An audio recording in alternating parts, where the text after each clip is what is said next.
বিসমিল্লাহির রহমানির রহিম। আসসালামু আলাইকুম প্রিয় শিক্ষার্থীবৃন্দ।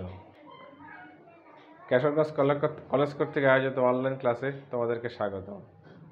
আমি মোহাম্মদ মহসিন, প্রভাষক রসায়ন, কেশরগঞ্জ ডিগ্রি কলেজ, ফুলবাড়িয়া, ময়মনসিংহ।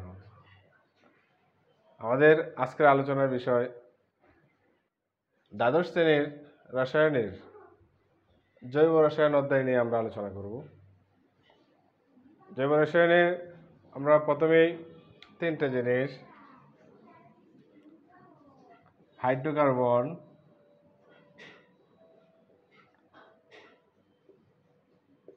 জৈব যৌগ,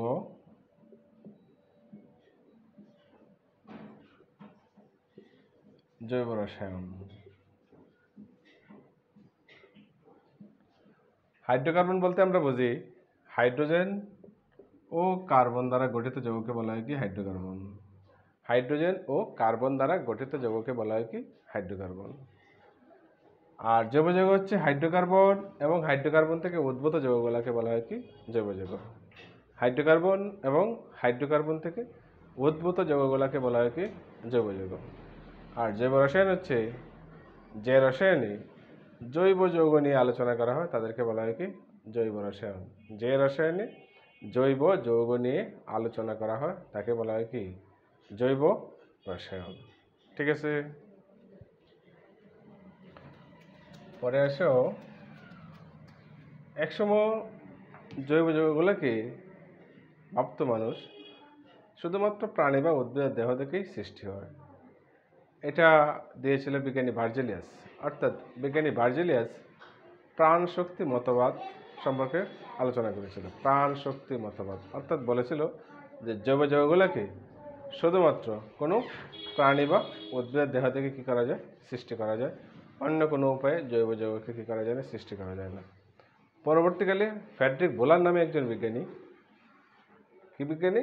ফ্রেডরিক বোলার নামে একজন বিজ্ঞানী পরীক্ষাগারে বসে অ্যামোনিয়াম সায়ানেটকে উত্তপ্ত করছিলেন। অ্যামোনিয়াম সায়ানেট তাপ দিছিলেন।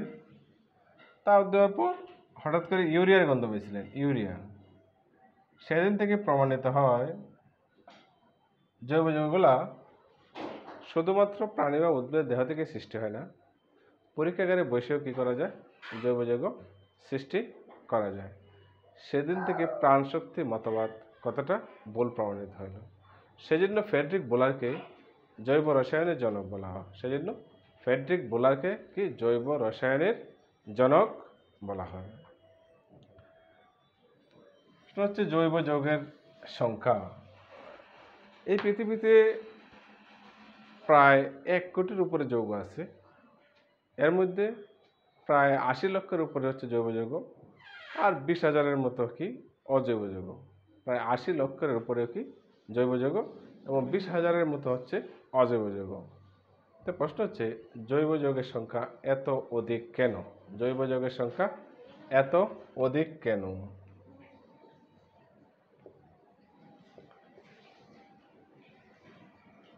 জৈব যৌগের সংখ্যা এত অধিক কেন? 1 নম্বর কারণ হচ্ছে কার্বনের চতুর্যোজ্যতা। 2 হচ্ছে ক্যাটিনেশন।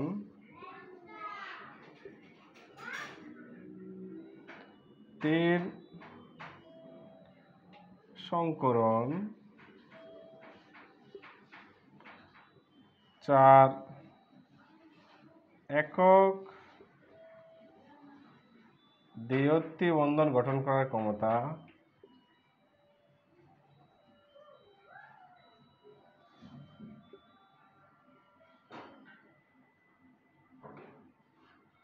আর 5 হচ্ছে সমানতা। 5 হচ্ছে সমানতা। এই 5টি কারণে জৈব যৌগের সংখ্যা এত অধিক। এই 5টি কারণে কি জৈব যৌগের সংখ্যা এত অধিক। তাহলে প্রথমে আসো, কার্বনের চতুর্যোজ্যতা বলতে কি বুঝি? কার্বনের চতুর্যোজ্যতা বলতে কি বুঝি? কার্বনকে যদি তুমি ইলেকট্রন বিন্যাস করো, কার্বনের পারমাণবিক সংখ্যা হচ্ছে 6, কার্বনের পারমাণবিক সংখ্যা কি 6। ইলেকট্রন বিন্যাস করলে দেখা যায় 1s2 2s2 2p2, এটা বাইরের শেল। এস এর মধ্যে 2টা ইলেকট্রন, পিতে আছে 2টা, এখানে একটা এখানে একটা। যদি উত্তেজিত করা হয় কার্বনকে, তাহলে একটা ইলেকট্রন এস থেকে উত্তেজিত হয়ে পিতে চলে যায়। আমরা কি পাই? 4টি বেজোর ইলেকট্রন পেয়ে যাই, 4টি বেজোর ইলেকট্রন। যেহেতু তার 4টি বেজোর ইলেকট্রন আছে, সেজন্য কার্বনের যোজনী কি 4, কার্বনের যোজনী 4। সেজন্য কার্বন 4 যোজনী প্রদর্শন করে বিভিন্ন ধরনের যৌগ গঠন করতে পারে। 2 নম্বরে আসো, ক্যাটিনেশন। 2 নম্বর কি? ক্যাটিনেশন। ক্যাটিনেশন বলতে আমরা বুঝি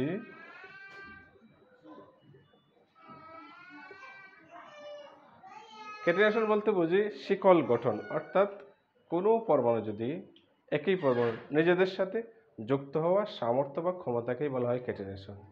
একই পরমাণু নিজেদের সাথে যুক্ত হওয়ার সামর্থ্য বা ক্ষমতাকে বলা হয় কি ক্যাটিনেশন, যেটা কার্বনের মধ্যে বিদ্যমান। কার্বন নিজেদের সাথে সহজেই কি করতে পারে?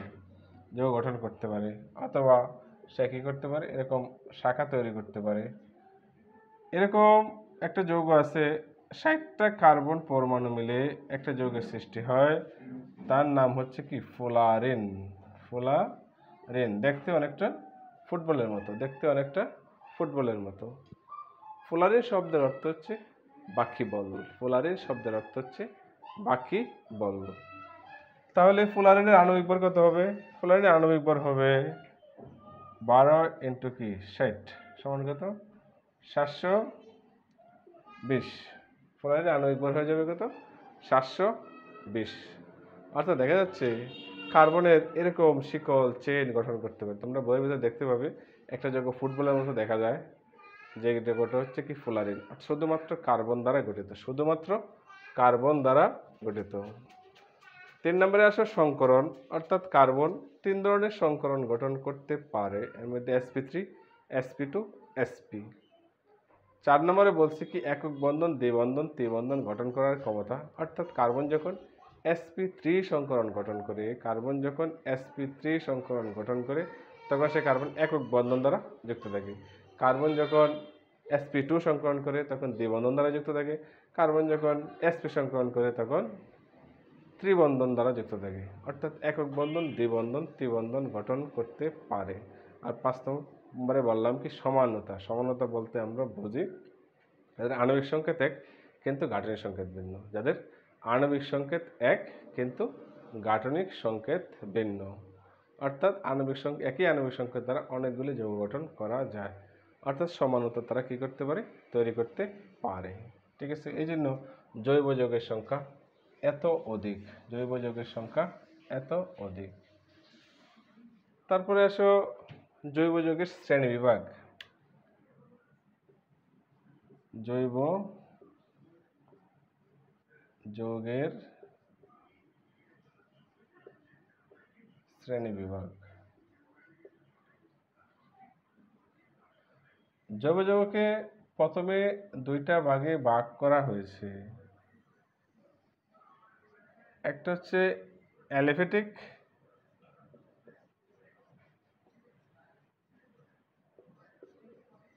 আরেকটা হচ্ছে অ্যারোমেটিক। একটা হচ্ছে অ্যালিফ্যাটিক, আরেকটা হচ্ছে অ্যারোমেটিক। অ্যারোমেটিক আবার 2 প্রকার। অ্যারোমেটিকটা সাধারণত চাক্রিক যৌগ। একটা হচ্ছে কার্বোচাক্রিক,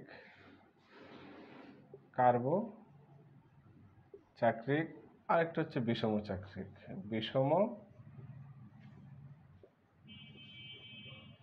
কার্বোচাক্রিক বলতে বুঝি চক্রটা শুধুমাত্র কার্বন দ্বারা কি হবে?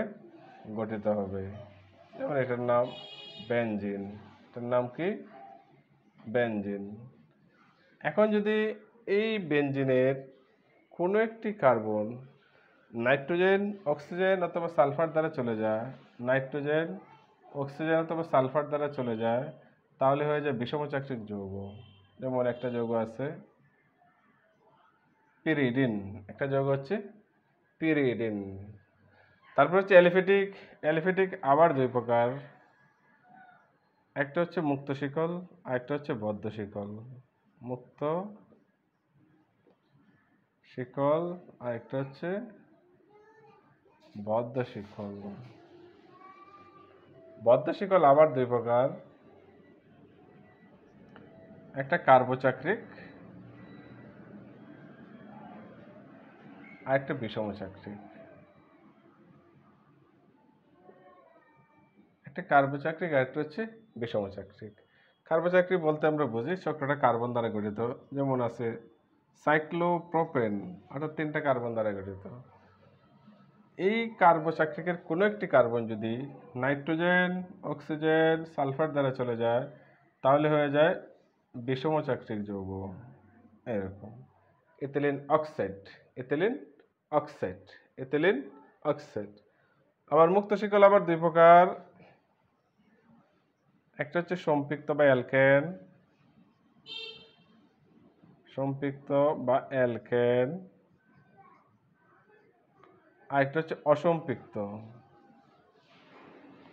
অসম্পৃক্ত আবার দুই প্রকার, একটা হচ্ছে অ্যালকিন আর একটা হচ্ছে অ্যালকাইন। অ্যালকিন, অ্যালকাইন।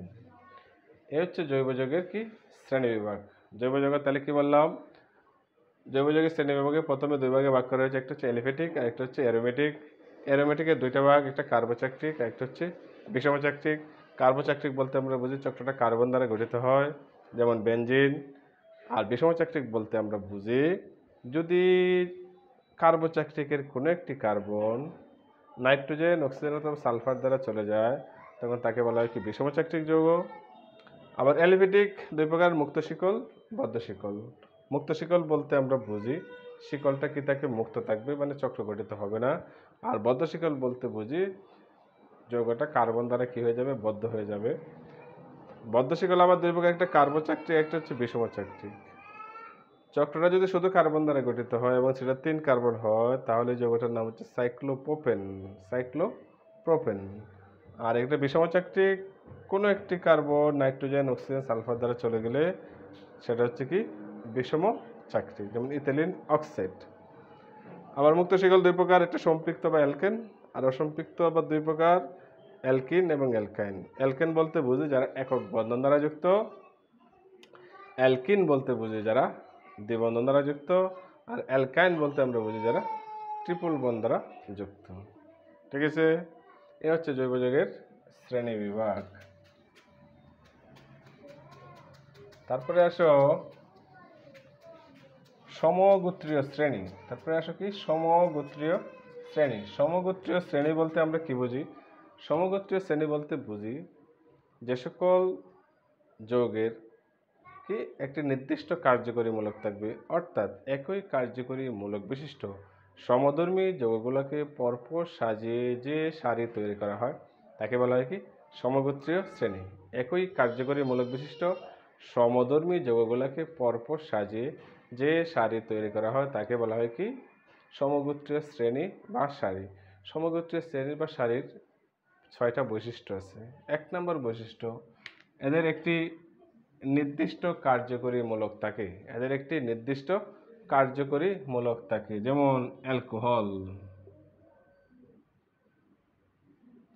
অ্যালকোহলের কার্যকরী মূলক বন্ড ওএইচ, অথবা অ্যালডিহাইড, অ্যালডিহাইড, অ্যালডিহাইডের কার্যকরী মূলক বন্ড সিএইচও। এরকম প্রত্যেকটা সমগোত্রীয় শ্রেণীর এরকম একটা কি নির্দিষ্ট কার্যকরী মূলক থাকবে। 2 নম্বর, প্রত্যেকটা সমগোত্রীয় শ্রেণীর একটি সাধারণ সংকেত থাকে, সাধারণ সংকেত। যেমন অ্যালকেন, অ্যালকেনের সাধারণ সংকেত কি CnH2n+2, CnH2n+2। 3 নম্বর বৈশিষ্ট্যটা হচ্ছে পাশাপাশি দুটি যৌগের মধ্যে, যে কোনো সমগোত্রীয় শ্রেণীর পাশাপাশি দুটি যৌগের মধ্যে কি থাকে, একটি CH2 মূলকের ব্যবধান থাকে। CH2 মূলকের কি থাকে, ব্যবধান থাকে। CH2 মূলকের ব্যবধান থাকে। CH2 মূলকের ব্যবধান কিরকম, যেমন মিথেন CH4, ইথেন C2H6। তাহলে এখান থেকে দেখা যায় যে কি আছে, C2H6 একটা কার্বন বেশি, দুইটা হাইড্রোজেন বেশি। এরকম যদি C3H8 দেই, তাহলে দেখা যায় এখানেও কি আছে, CH2 মূলকের, অর্থাৎ মিথিলিন মূলকের কি থাকে, পার্থক্য থাকে, মিথিলিন মূলকের পার্থক্য থাকে। 4 নম্বর বৈশিষ্ট্য আসো। 4 নম্বর বৈশিষ্ট্য হচ্ছে এদেরকে একইভাবে কি করা যায়, প্রস্তুত করা যায়। অর্থাৎ মিথেনকে তুমি যেভাবে প্রস্তুত করতে পারবে, ইথেন প্রোপেন বিউটেনকে সেভাবে কি করতে পারবে, প্রস্তুত করতে পারবে। 5 নম্বর হচ্ছে এদের রাসায়নিক ধর্ম একই রকম। মিথেন যে ধরনের বিক্রিয়া দেয়, প্রোপেন বিউটেন পেন্টেন সবাই একই ধরনের বিক্রিয়া দেয়। 6 নম্বর হচ্ছে আণবিক ভর বৃদ্ধির সাথে সাথে এদের গলনাঙ্ক এবং স্ফুটনাঙ্ক কি পায়, বৃদ্ধি পায়। আণবিক ভর বৃদ্ধির সাথে সাথে এদের গলনাঙ্ক ও স্ফুটনাঙ্ক কি পায়, বৃদ্ধি পায়। ঠিক আছে, এই হচ্ছে আমাদের সমগোত্রীয় শ্রেণী। এরপরে আসো কার্যকরী মূলক। কার্যকরী মূলক, কার্যকরী মূলক বলতে আমরা কি বুঝি?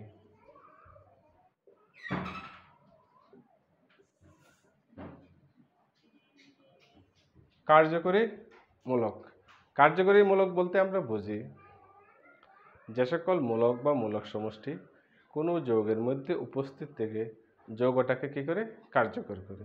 যে সকল মূলক বা মূলক সমষ্টি কোনো যৌগের মধ্যে উপস্থিত থেকে যৌগটিকে কার্যকর করে তাকেই বলা হয় কি, কার্যকরী মূলক। তোমাদের বইয়ে মোট 21টি কার্যকরী মূলক আছে। 21টি, তোমরা 21টি কার্যকরী মূলক কী করবে, মুখস্থ করবে। 21টি কার্যকরী মূলক মুখস্থ করবে। সামনের দিন তোমরা 10টা মুখস্থ করে আসবে, পরের ক্লাসে 10টা করবে। সামনের দিন 10টা করবে, পরের ক্লাসে 10টা করবে। তারপরে আসো আমাদের যেটা মুখস্থ রাখতে হবে, যেটা আমাদের খুব প্রয়োজন, যেমন অ্যালকেন।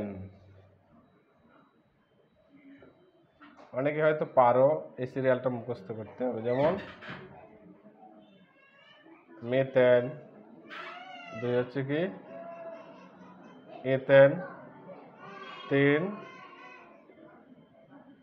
প্রোপেন, 4 বিউটেন, 5 পেন্টেন, 6 কি হেক্সেন, 7